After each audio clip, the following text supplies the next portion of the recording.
안녕하세요. 지난주 금요일이죠. 일본이 결국 한일 관계를 파국으로 몰아세웠습니다. 일본의 아베 내각이 한국을 화이트리스트에서 제외하겠다라고 결정을 했는데요. 문재인 대통령은 다시는 일본에 지지 않겠다고 선언했습니다. 이쯤 되면 한일 간의 경제 전쟁이 벌어졌다라고 해도 무방할 것 같습니다. 이 모든 것들의 중심에 화이트리스트가 있는데요. 이를 좀 더 쉽게 설명해 주실 수 있는 전문가분을 모셨습니다. 국가안보전략연구원의 김숙현 대외전략연구실장님 오셨습니다. 네, 안녕하십니까. 네, 안녕하세요. 네, 실장님 과거 이력을 조금 찾아봤는데요. 일본에서 국회의원의 보좌진으로 활동을 하셨더라고요. 좀 어떻게 이제 그쪽으로 하시게 된 건지.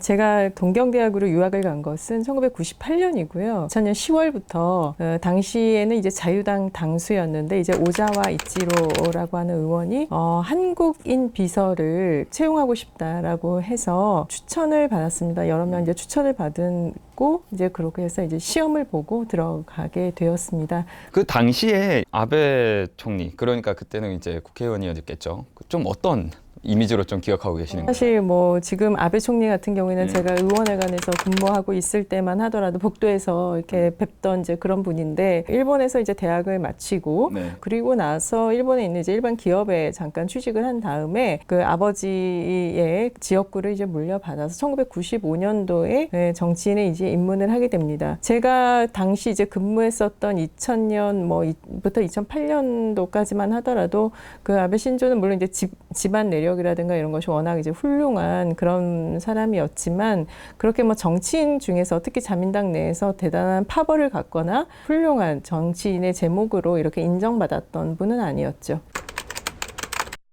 화이트리스트 언론에서 굉장히 많은 단어들을 쓰고 있더라고요. 좀 더 쉽게 설명하면 좀 어떻게 풀이를 할 수 있을지. 화이트리스트는 이제 소위 말해 블랙리스트에 반대되는 개념으로 아마 보시면 될 것 같습니다. 소위 말해서 상대 국가를 굉장히 우호적이고 안보적으로 신뢰할 수 있는 그런 국가이다. 그렇기 때문에 우리의 전략 물자라든가 수출이라든가 이런 거에 있어서의 절차상을 좀 간소화해서 경제 발전뿐만이 아니라 안보상에서도 좀 신뢰관계를 갖고 같이 지낼 수 있다라고 하는 의미의 이제 국가를 화이트리스트 국가군이라고 할 수 있겠죠. 일본은 이 화이트리스트를 언제부터 만들기 시작한 거예요? 찾아보긴 했는데 그건 언제부터인지는 나와 있지는 않습니다. 다만 이제 2004년도에 우리 한국을 아시아에서 유일한 이제 국가로 지정을 했고요. 지금 현재로서는 약 27개국이 화이트리스트 국가군으로 지정되어 있는 걸로 알고 있습니다. 그러면 27개 나라 중에 이제 아시아는 한국이 유일한데, 한국을 유일하게 꼽았던 이유가 있나요? 1998년도에 김대중 이제 오부치 선언이라고 하는 그 이전과는 조금 다른 선언이 있었습니다. 영향력도 좋았고요. 그 다음에 일본 내에서 이제 김대중 대통령에 대한 그 인식이라는 신뢰, 그거부터 스타트가 돼서 98년도부터 이제 한일 관계가 이제 우리도 이제 문화 개방을 하기 시작을 했고요. 2002년도에는 이제 한일 월드컵 이제 공동 개최가 되었고, 배용준 씨의 이제 붐이 일기 시작하면서 윤사마, 지유히메 이러면서 한국에 대한 문화가 굉장히 이제 그 열기가 일본 내에서 있기 시작을 하죠. 2004년도에 이 화이트리스트 국가군에 아마 넣게 된 배경도, 이거는 막 우리나라를 위해서 넣었다라기보다도 일본의 경제적인 절차의 간소화로 인해서 수출입을 하는 데 있어서 편리함을 위해서 지정을 하지 않았을까. 김대중 대통령이라는 정치인에 대한 우호, 스포츠를 통한 교류, 사회 문화적인 교류가 증진되면서 화이트리스트도 이제 거기에 좀 영향을 미쳤다라는 거네요. 제 생각은 사실 그렇습니다. 그러면 이 화이트리스트에서 배제됐을 때 경제적 불이익은 조금 어떻게 요약할 수 있을까요? 사실 이 화이트리스트 국가군에 이제 제외가 되면서 심사 기간이 상당히 이제 길어지게 됩니다. 이제 수출하는 데 있어서 이제 작게는 한 9일 정도가 되고요. 최장에는 이제 한 90일 정도 소요가 되는 것이 이제 발생을 하는데, 그 모든 품목에 대해서 다 그렇게 하는 것이 아니라 약 한 1,100여 개 정도라고 얘기는 합니다. 그 정말 일본에 이제 우리가 의존하고 있는 부분, 우리 산업에 있어서 굉장히 핵심적인 그런 부분에 있어서는 아마 수출 통제의 규제를 강화할 그럴 추세로 아마 가지 않을까. 화이트리스트에 포함된 국가는 3년에 한 번씩 수출 허가를 받으면 되는데, 이게 배제되면 3년에서 6개월로 줄어들고, 그리고 심사를 90일까지 받게 된다라는 건데, 이게 정말 경제 타격을 줄 수 있을 만한 요소가 되는 건가요? 어떤 피해가 올지는 사실 아직은 모릅니다. 다만 우리가 이제 주로 필요로 하는 이제 주요 전략 물자, 반도체에 필요한 품이라든가 이런 부분에 대해서는 아마 90일 이상의 시간을 당연히 소요하게끔 만들고 굉장히 우리에게 이제 불편함과 번거로움을 줄 수 있는 그 조치라고는 할 수 있겠죠. 사실 과거사 문제가 한일간에 되게 오래된 문제였었는데 그런 문제들이 매번 불거졌을 때는 화이트리스트를 거론 안 하다가 왜 갑자기 이렇게 된 거라고 보시는지. 뭐 이게 그 단순하게 최근에 이제 불거진 문제라고 사실 보기는 어렵습니다. 일본은 과거에는 아시아에 있어서 넘버원이었죠. 자신감 또는 제 자존감이 굉장히 높은 그런 상태가 이제 지속이 되다가 경제적으로 굉장히 이제 불황을 겪고 침체가 되어 있는 이제 기간이 길어지는 동안에 그거에 비해서 이제 중국이라든가 한국은 굉장히 경제적으로 엄청난 성장을 하게 됩니다. 소니라든가 이런 기업도 사실 한국의 삼성에 비해서 이제 뒤처지기 시작을 했고요. 한국 같은 경우에는 뭐 식민지 시대도 있었고 6.25 그 한국 전쟁도 겪으면서 굉장히 일본 사람들의 머릿속에는 굉장히 못 사는, 못 살고 그렇게 선진국이 아닌 그런 이미지가 굉장히 강하게 있었습니다. 그런데 이것이 이제 뭐 반도체라든가 이런 전략 우리나라가 갖고 있는 우수한 이 산업들이 워낙 그 세계적으로 이제 많이 역량을 펼쳐지면서 일본 내에서도 더 이상 한국을 도와줄 필요가 없지 않느냐. 이제는 경쟁을 하는 국가다라고 하는 인식이 많이 이제 좀 좌우하게 되었다. 이렇게 볼 수가 있을 것 같습니다. 이제 또 하나 이제 과거사의 부분에 있어서는 2012년도 이명박 대통령, 당시 대통령이 이제 독도를 전격적으로 이제 방문을 하게 되죠. 그 다음에 이명박 대통령 다음에 집권을 했던 이제 박근혜 당시 그 정부에서 천안문 망루에 이제 올라서 시진핑 그 주석과 같이 열병식에 참석하는 그 모습을 보게 됩니다. 당시만 하더라도 이제 일본과 중국은 굉장히 경쟁을 하고 있는 그런 상황이었죠. 일본의 입장에서 보면은 이제 더 이상 한국은 우리와 우방국이 될 수 없는 거 아닌가 또는 안보상의 같은 길을 갈 수 없는 것이 아닌가라고 하는 그런 회의론들이 상당히 내부에서는 많이 일어나게 되지요.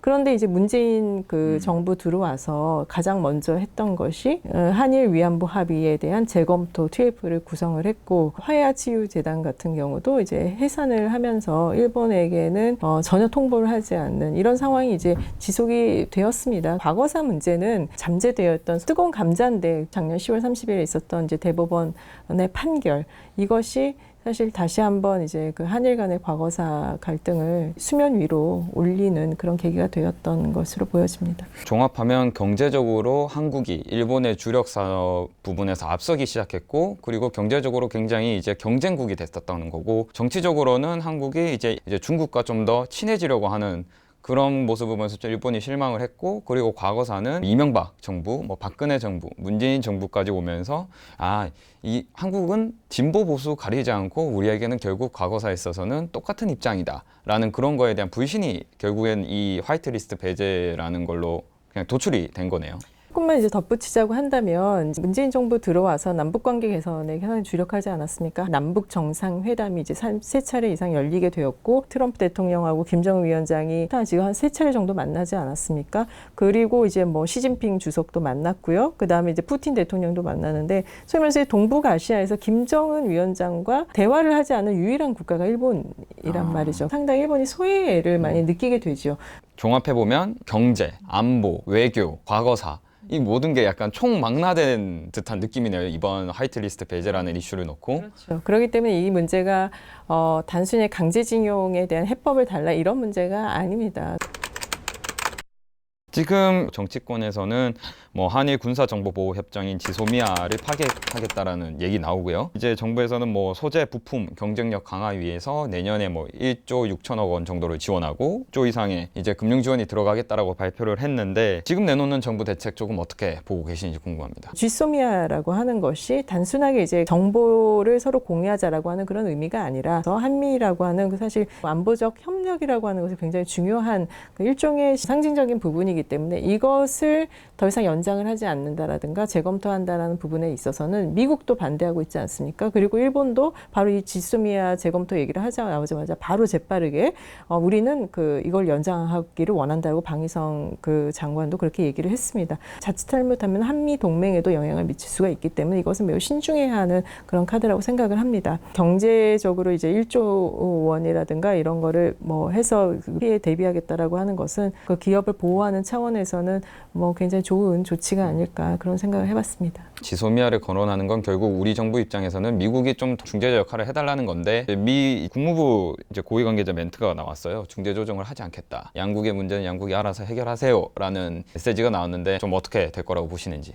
한일 간에 있어서 과거사의 문제이기 때문에 미국이 개입을 해서 뭐 중재를 하거나 하는 것은 좀 아니지 않는가. 사안이 이제 과거사이다 보니까 중재하기가 그렇게 쉽지 않은 그런 상황인 것 같습니다. 그다음에 이제 또 한 가지는 아마도 이제 그 트럼프 대통령과 이제 아베 총리와의 이제 그 관계가 세계 어느 정상보다 사실 그 두 정상 간의 관계가 굉장히 긴밀하고 친밀합니다. 그렇기 때문에 적어도 우리 정부의 이야기보다는 아베 총리의 이야기에 조금 더 귀를 기울일 수 있는 것이 당연한 것이 아닐까 그런 생각을 하게 됩니다. 그리고 마지막 질문 한 가지만 더 드릴게요. 사실 화이트리스트 배제로 인한 양국 간의 감정적인 충돌, 아베 총리가 바뀌지 않는 한 해결되기 어려울 수도 있다. 과거사라는 문제를 놓고 양국이 사실상 양보할 수 없는 입장에까지 지금 온 것 같다라는 분석이 많이 나오고 있거든요. 사실 역사에 대한 인식이 뭐 쉽게 바뀝니까? 전혀 그렇지 않죠. 근데 아베 총리 같은 경우에는 뭐 DNA상 태생적 한계를 갖고 있는 총리라고 할 수 있습니다. 그렇기 때문에 뭐 아베 총리가 갑자기 과거사에 대해서 철저하게 사죄를 하고 뭐 우리가 배상을 하고 1965년 협정에는 개인 청구권이 포함되지 않았다. 이런 전향적으로 얘기를 할 수 있는 거는 저는 거의 없다라고 봅니다. 그렇기 때문에 어떤 문제를 해결을 하거나 이제 도출을 하는 것이 물론 가장 좋기는 합니다만은 더 이상 불거지지 않게 이제 관리를 하는 방법도 굉장히 중요하죠. 일본을 어떠한 이웃 국가로 우리가 다루어야 할 것인가라는 것을 한번 좀 깊이 생각해 보는 그런 계기가 되었으면 하는 바람입니다. 지금은. 네, 알겠습니다. 지금까지 화이트리스트에 대해서 알아봤고 한일 간의 관계가 어떻게 될 것인지 전망하는 시간을 가졌습니다. 김숙현 실장님 고맙습니다. 감사합니다. 중심에 화이트리스트가 있는데요. 다시 할게요. 중간 한번 틀려가지고. 네, 안녕하세요. 지난주 금요일이죠. 일본이 결국 한일 관